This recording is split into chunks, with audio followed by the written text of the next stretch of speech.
forest in a tiny cottage and sold herbal remedies for a living. Folks living in the town nearby called her Bloody Mary and said she was a witch. None dared cross the old crone for fear that their cows would go dry, their food stores rot away before winter, their children take sick of fever, or any number of terrible things that an angry witch could do to her neighbors. Then the little girls in the village began to disappear, one by one.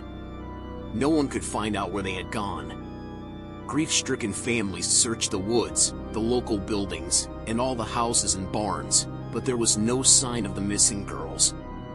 A few brave souls even went to Bloody Mary's home in the woods to see if the witch had taken the girls, but she denied any knowledge of the disappearances. Still, it was noted that her haggard appearance had changed. She looked younger, more attractive. The neighbors were suspicious, but they could find no proof that the witch had taken their young ones. Then came the night when the daughter of the miller rose from her bed and walked outside, following an enchanted sound no one else could hear. The miller's wife had a toothache and was sitting up in the kitchen treating the tooth with an herbal remedy when her daughter left the house. She screamed for her husband and followed the girl out of the door. The miller came running in his nightshirt. Together, they tried to restrain the girl, but she kept breaking away from them and heading out of town. The desperate cries of the miller and his wife woke the neighbors. They came to assist the frantic couple.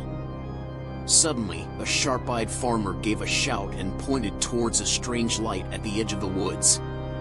A few townsmen followed him out into the field and saw Bloody Mary standing beside a large oak tree, holding a magic wand that was pointed towards the miller's house. She was glowing with an unearthly light as she set her evil spell upon the miller's daughter. The townsmen grabbed their guns and their pitchforks and ran toward the witch. When she heard the commotion, Bloody Mary broke off her spell and fled back into the woods. The far-sighted farmer had loaded his gun with silver bullets in case the witch ever came after his daughter. Now he took aim and shot at her. The bullet hit Bloody Mary in the hip and she fell to the ground. The angry townsmen leapt upon her and carried her back into the field, where they built a huge bonfire and burned her at the stake. As she burned, Bloody Mary screamed a curse at the villagers. If anyone mentioned her name aloud before a mirror, she would send her spirit to revenge herself upon them for her terrible death.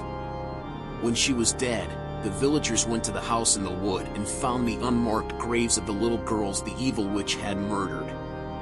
She had used their blood to make her young again. From that day to this, anyone foolish enough to chant Bloody Mary's name 3 times before a darkened mirror will summon the vengeful spirit of the witch. It is said that she will tear their bodies to pieces and rip their souls from their mutilated bodies.